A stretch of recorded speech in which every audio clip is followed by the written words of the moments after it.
The galaxy had forgotten Earth. Long ago, humans were taken, scattered and enslaved by empires that ruled the stars. The alien masters called them weak, fragile, unworthy of freedom.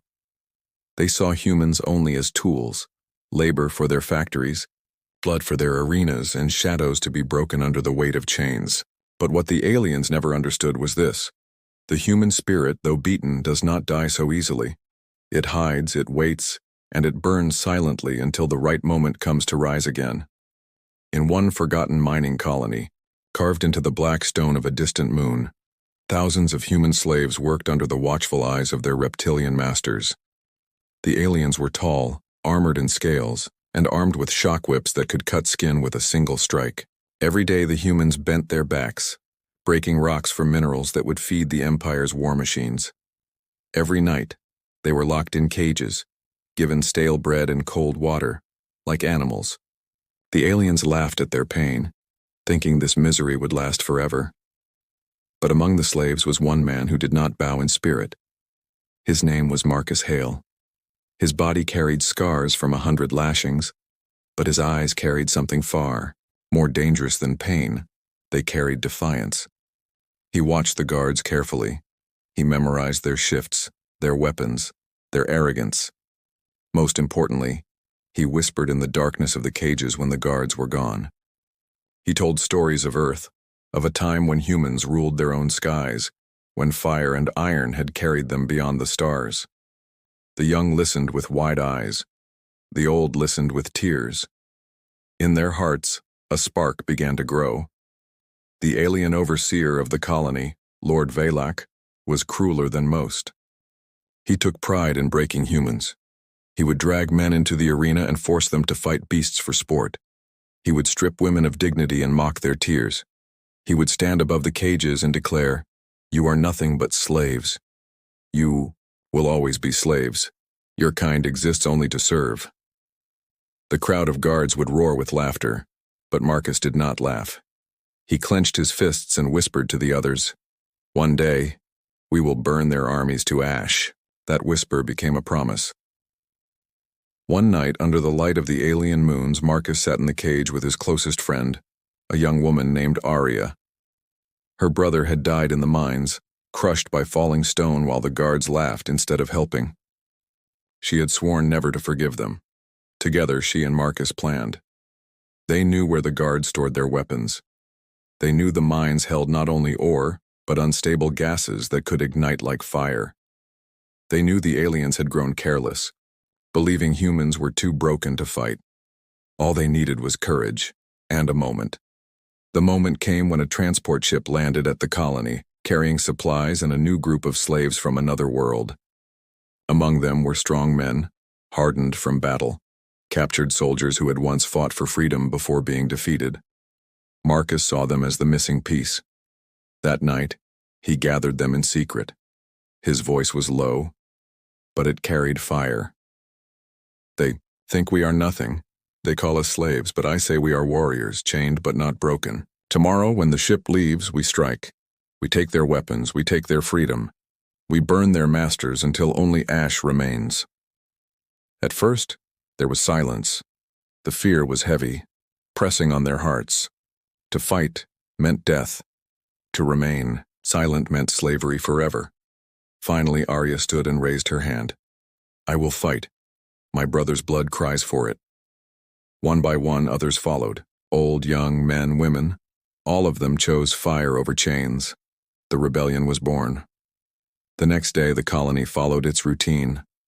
The guards barked orders, the humans swung their hammers, and the overseer prepared for his evening feast. But Marcus's eyes never left the sky. The moment the transport ship's engines roared, drowning the air with thunder, he gave the signal. Arya slipped a shard of stone she had hidden in her clothes and stabbed the nearest guard in the throat. A soldier slave grabbed the alien's shock whip and turned it against its master. Explosions lit up the mine shafts as unstable gases were set ablaze. Fire erupted across the colony like a storm long contained. The aliens shouted in confusion, scrambling to respond, but the humans were everywhere. They tore weapons from the guards, struck from the shadows, and turned the very mines into rivers of flame. Marcus led the charge, his voice carrying above the chaos. No more chains, no more slaves. Burn them all. The overseer roared in rage, his scaled body towering above the rebellion. He cut down slaves with brutal strength, his claws dripping with blood. But even he began to falter as wave after wave of humans hurled themselves forward, fearless, ready to die if it meant freedom. The overseer had armies. The humans had fire in their hearts. The battle raged into the night. Screams filled the air, but so did the sound of chains breaking, weapons clashing, and fire devouring everything. By dawn, the colony was no longer a prison. It was a battlefield covered in ash, and the humans were standing. For the first time in centuries, humanity had struck back. The galaxy had called them slaves, but now they were something else, something far more dangerous. And this was only the beginning. The rebellion on the mining colony was not a quiet event. Fire and blood left scars that could be seen from orbit. The alien empire noticed. To them, the loss of a single outpost meant little, but the fact that slaves had dared to rise, it was an insult that demanded punishment. The overlords were cruel by nature, but when their pride was wounded, their cruelty turned to rage. And when they moved, entire worlds trembled. The Empire's council gathered in their towering citadel, a fortress of black stone built into the surface of a dying star. Each member was a master of conquest, generals who had destroyed nations, lords who commanded fleets that spanned galaxies. At the center sat Supreme Overlord Kravak, the one who had enslaved humanity generations ago. His voice was deep and venomous. "The humans," he said, his eyes glowing like molten iron, "have forgotten their place. They must be reminded. Not one, not 10, but every slave must remember who holds the whip." Orders went out, and ships were dispatched. The overlords chose a method they had perfected over centuries: terror. Where rebellion was whispered, they would drown the world in fire. They would make examples of humans until the rest begged for mercy. They believed fear would always win, and for a time, it had. Back on the colony, Marcus Hale stood among the survivors. The mines were silent now, filled only with the smell of smoke and the sight of charred walls. Weapons taken from the aliens lay scattered in human hands. For the first time, they felt what freedom tasted like. But Marcus knew freedom would be short-lived. He could already feel the Empire's shadow stretching toward them. He told the others, "They will come for us, and when they do, we must be ready. The day of chains is over, but the war of fire is only beginning." Among the survivors, Arya grew more fierce. She trained children to hold weapons, taught women to build traps, and reminded everyone that vengeance was not cruelty, it was justice. "They stole everything from us," she whispered at night when the fires burned low. "Now we will take everything from them." The humans were not soldiers, not yet. They were miners, mothers, broken men. But they had something the overlords could not measure. They had nothing left to lose. The first response from the Empire came swift. A fleet of 3 warships descended upon the colony. They expected to find starving slaves and broken rebels. Instead, they met fire. Marcus and his people had filled the mines with explosives, hidden cannons stolen from the guards, and built barricades from the wreckage of alien machines. As the ships landed, humans struck. Explosions tore through the landing zones. Arya led a group of young fighters into the heart of the enemy camp, her blade dripping with alien blood. The Overlord's soldiers, tall and armored, fell to the fury of men and women who fought with desperation. The fleet was destroyed, but victory carried a price. Dozens of humans died. The ground was soaked with their blood. Children cried as they buried their parents. Yet even in grief, the fire only grew stronger. For every fallen human, 10 more vowed to fight. News of the rebellion spread like wind through dry grass. Across the galaxy and other camps and colonies, whispers grew louder. Humans in chains began to remember. They remembered Earth. They remembered freedom. They remembered that even in cages they were still human, and humans never stayed silent forever. The overlords, enraged by their losses, unleashed something worse. They sent Lord Valak himself, the reptilian overseer who had once ruled the mining colony, now armed with new forces and driven by humiliation. He stood before his soldiers, his claws gleaming. "They dare to burn what belongs to us," he hissed. "Then we will burn them instead. Not one will survive." When Valak's army arrived, the ground shook. His war beasts, bred for slaughter, marched with steel-bound feet. Drones flew overhead, armed with plasma fire. Towers of flame fell from orbit, reducing forests and mountains to ash. The humans fought bravely, but for the first time, they saw what true power the Empire held. Entire villages were turned into rubble. Thousands were captured, dragged back into chains. The cruelty of the overlords was a storm without mercy. Marcus, Arya, and the few who survived hid deep in the caves, watching their world burn. The pain of loss cut deep, but Marcus did not bow. "They believe they have broken us again," he whispered. "But they have only shown us their weakness. They rule with fear, and fear can be destroyed." His eyes blazed in the firelight. He swore to the dead, to the living, and to the unborn.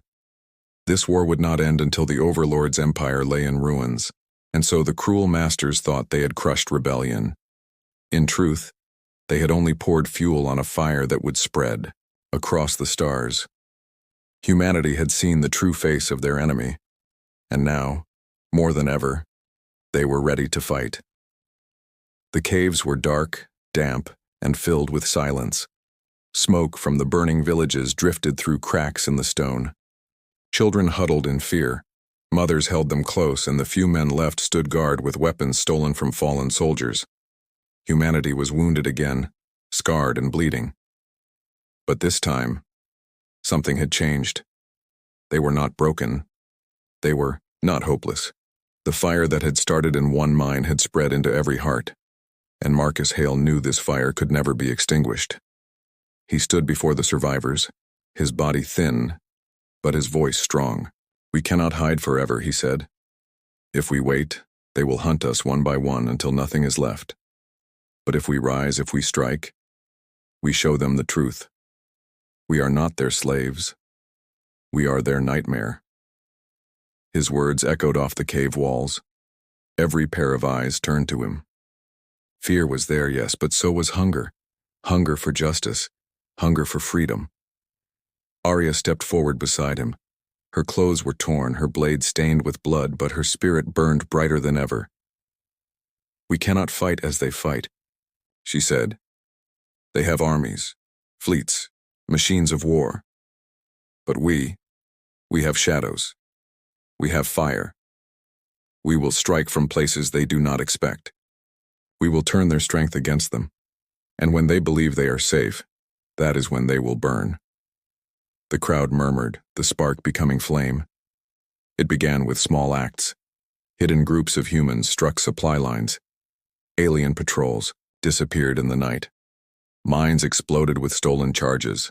At first, the Empire laughed. How could these weak creatures believe they could resist? But the laughter faded when shipyards went dark, when fuel depots erupted into fire, when beasts were poisoned before they could march. The overseers realized this was no simple riot. This was war, and the slaves they had mocked now fought with cunning and fury. Marcus and Arya became names whispered across the galaxy. Slaves who had risen, survivors who refused to bow, leaders who carried the will of a forgotten world. Each victory gave hope to others. In hidden camps on distant planets, humans sharpened stolen blades and trained in silence. In prison ships drifting through space, captives whispered Marcus's name and dreamed of escape. The rebellion was no longer one colony. It was becoming a storm. But storms always draw attention. Supreme Overlord Kravak received reports of these attacks with growing fury. His generals argued that the rebellion was spreading too quickly, that it must be crushed before it reached other species under their rule. Kravak silenced them with a single claw raised. "This is not war," he hissed. "This is insult, and insult must be answered with fire." He ordered entire sectors purged, not just the rebels, but every living human, slave or not. His cruelty was his strength, but also his blindness. For every world he destroyed, 10 more hearts were filled with rage.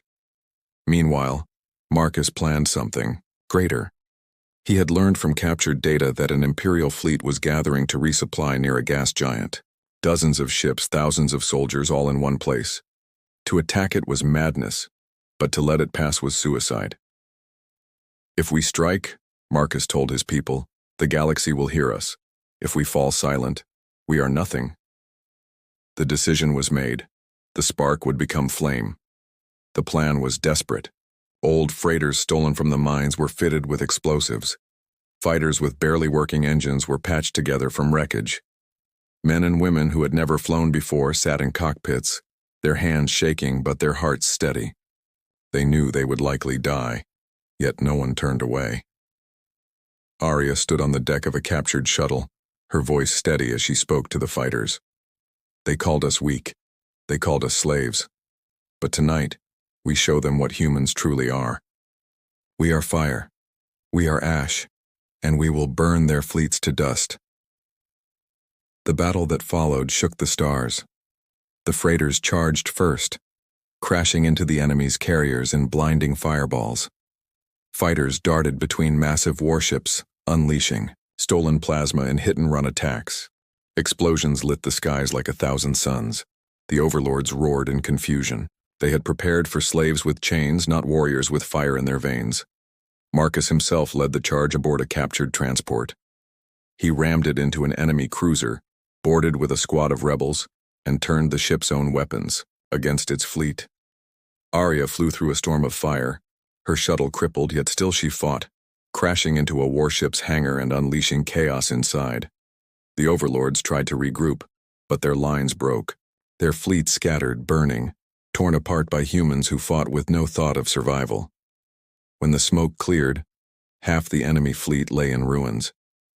The humans had lost many, but they had won something far greater. They had proven to the galaxy that they were no longer slaves.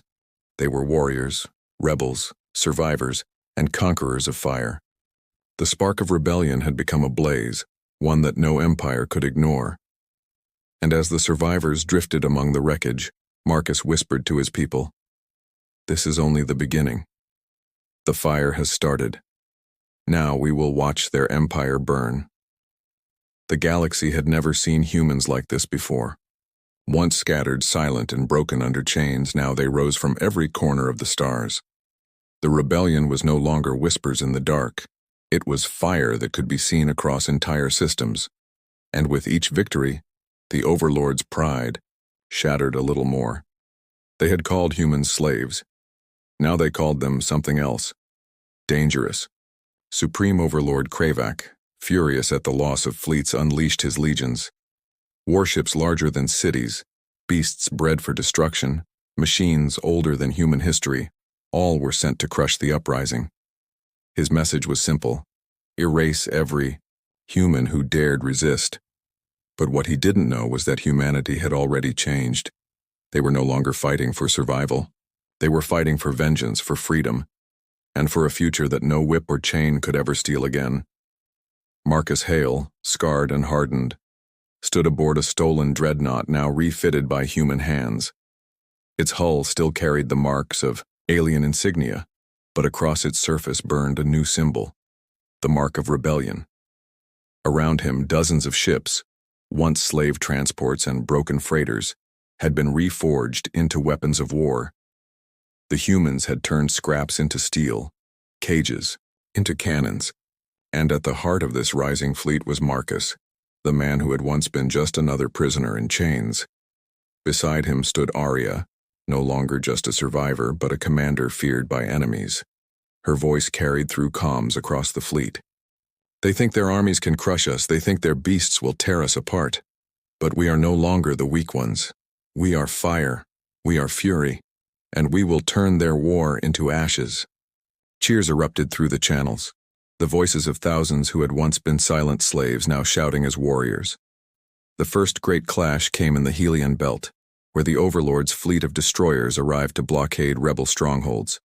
The humans should have fled. Instead, they struck first. Marcus ordered the mines of the belt detonated. Entire asteroids cracked apart, sending burning fragments crashing into enemy ships. The Overlords roared in disbelief as their carefully arranged fleet fell into chaos. Human fighters darted through the wreckage, striking weak points, vanishing into the shadows. A battle that was supposed to be an easy slaughter turned into a massacre of the Overlords. But victory brought no peace. The Overlords unleashed their war beasts, towering bioengineered monsters designed for conquest.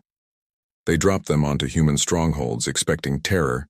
Instead, they met defiance.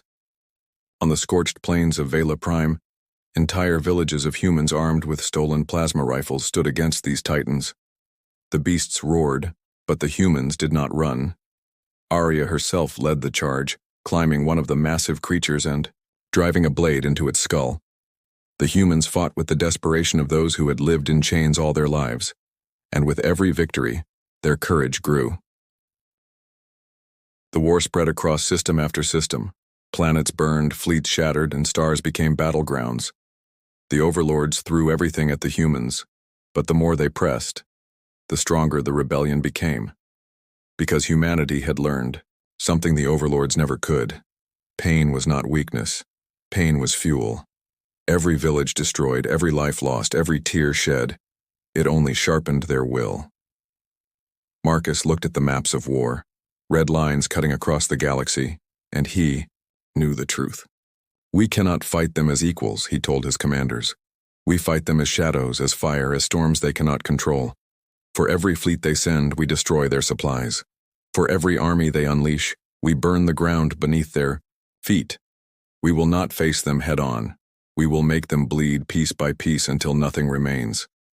And so, the humans waged war, not with strength, but with fury. The Overlords grew desperate. Entire sectors were emptied of alien troops, just to fight the humans. Their arrogance had blinded them for centuries, but now their empire cracked under the weight of rebellion. Their slaves were no longer afraid. Their armies no longer invincible. Their whips no longer enough. And for the first time in history, the Overlords knew fear. But fear is a dangerous thing. Kravak, furious at his failing generals, prepared one final plan, a strike that would end humanity forever. He would gather the greatest fleet the galaxy had ever seen. Not one world, not one colony, but every last human stronghold would be burned to ash. His empire would remind the stars why it was feared. Yet even as he gathered his power, Marcus and Arya watched, and they smiled. For they knew the truth. The more the Overlords gathered, the greater the fire would burn when humanity struck. The War of Ashes was not ending. It was only becoming larger. Every star was a battlefield, every shadow a weapon, every heart a torch. Humanity was no longer fighting for themselves alone. They were fighting for every race the Overlords had ever crushed. And as word spread, across the galaxy whispers grew louder. The slaves had risen, the masters would fall, and the empire that had ruled for centuries would soon be nothing but dust.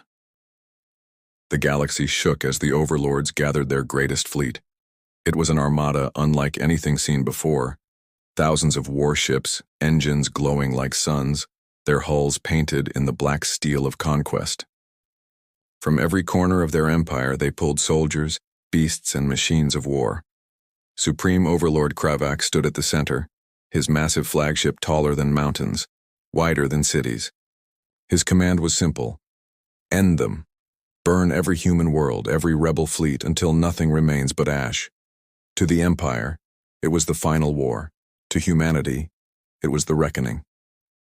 Marcus Hale stood on the bridge of the dreadnought they had, stolen years ago, now transformed into the flagship of the rebellion.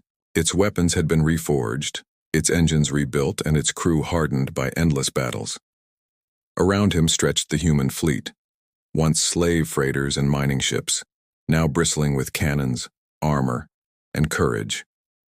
They were outnumbered, 10-1, but no human flinched, because every man, every woman, every child knew this battle was not just survival, It was destiny.